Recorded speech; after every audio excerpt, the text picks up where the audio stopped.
Genre, romantic drama, fantasy characters. Ethan Carter, a historian passionate about ancient civilizations.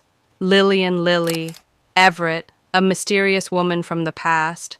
Professor Harold Graves, Ethan's mentor, an expert in time anomalies. Nathaniel Everett, Lily's strict father, a nobleman from the 1800s. Charlotte Mayfield, Lily's best friend and confidant. Act 1. The Mysterious Letter. Scene opens in a university library, dimly lit. Ethan Carter flips through an old leather-bound book when a sealed envelope falls out. Ethan, reading aloud. To the one who finds this letter, I write from the year 1852. My name is Lillian Everett, and I am trapped in a world that does not understand love beyond duty. If you can read this, perhaps our fates are intertwined. Ethan is intrigued and brings the letter to Professor Graves, who recognizes the seal as belonging to an old noble family. They decide to investigate further. Act 2. The Portal to the Past.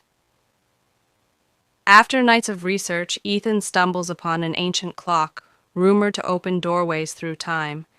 He activates it, and a surge of energy pulls him into 1852. He wakes up in a grand Victorian estate, confused but captivated by the world around him. That's when he sees her, Lillian Everett, standing in a moonlit garden. Lily, startled. Who are you? How did you get here? Ethan. I think I traveled here because of you. Despite their differences, they grow close, bonding over their shared love of books and adventure. However, Lily is betrothed to a man she does not love, as arranged by her father. Love and betrayal. Lily's father discovers their meetings and warns Ethan to stay away. Lily is heartbroken, but refuses to accept her fate. With Charlotte's help, she plans to escape with Ethan back to his time. On the night of their escape, Nathaniel Everett confronts them. A struggle ensues, and Ethan is forced to flee back to the clock, with Lily just behind him. But the portal begins to close. Lily, teary-eyed. Go, Ethan, you don't belong here. Ethan, not without you. With a final, desperate reach, Lily leaps into the portal just as it vanishes behind them. Beyond time, Ethan and Lily wake up in the present. Lily is overwhelmed, but fascinated by the new world. With the help of Professor Graves, she adapts to modern life, and they begin a new chapter together. The story ends with them visiting a museum, where Lily's old portrait hangs, a reminder that love, like history, is timeless. Lily, smiling. So, what do people do for fun in this century? Ethan, laughing. Let me show you. They walk off into the bustling city, hand in hand, as the world unknown. Ethan and Lily step into the bustling city, the bright lights and roaring sounds overwhelming her. She clutches his hand tightly, trying to process it all. Lily, whispering. It's so loud, so fast. Is this truly the future? Ethan, softly. It's the present, and it's yours now too. Professor Graves welcomes Lily and agrees to help her adjust. She stays at Ethan's apartment, struggling to understand modern technology.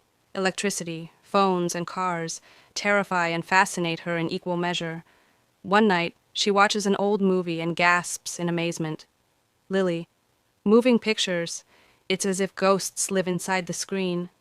Ethan chuckles, enjoying her wonder.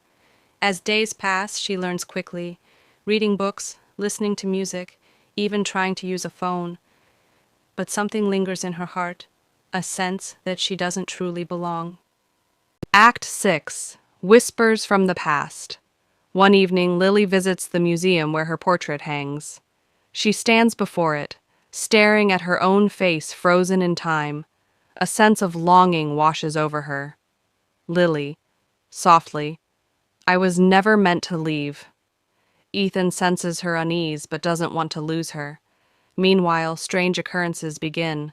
Shadows flickering in mirrors, whispers of her name when no one is there. Professor Graves warns them of a theory. When someone crosses time, the past tries to reclaim them. Professor Graves: history is fragile. It corrects itself.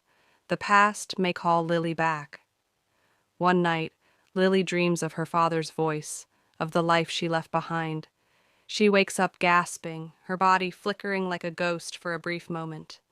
She is being pulled back. A choice between eras. Ethan refuses to let her go.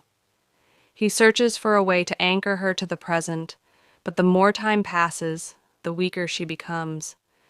One evening she looks at him with sadness in her eyes. Lily: I love you, Ethan, but I can feel it. I don't belong here. Ethan: we'll find a way. I won't lose you. But deep down, Lily knows time is reclaiming her. The only way to stay is to erase her past entirely, but that would mean losing all memories of who she was. On a stormy night, she takes Ethan's hand and leads him back to the ancient clock. It begins to glow, sensing her return. Lily, smiling sadly: some love stories are not meant for one lifetime, but maybe we'll find each other in another. Ethan shakes his head, tears in his eyes, but he knows she's right. With one final kiss, Lily steps into the glowing light. The portal closes, and she is gone. Act 8. A Love That Echoes. Ethan wakes up in the library, the old book in front of him. The letter is gone. There is no record of Lillian Everett ever disappearing from history. Only the portrait remains, her story rewritten by time. Years pass. Ethan becomes a renowned historian, dedicating his career to uncovering lost stories of the past. But he never stops searching for a trace of her. One day, in a quiet bookstore, a familiar voice speaks behind him. Woman: excuse me, do I know you? Ethan turns, heart pounding. Standing before him is a woman who looks exactly like Lily, but in modern clothes, her eyes filled with curiosity. She doesn't remember him, but something in her expression lingers, like a song half forgotten. Ethan smiles, hope flickering in his eyes. Ethan: maybe we've met before. As they walk out together, the clock in the town square chimes, the sound of time, forever guiding them back to each other.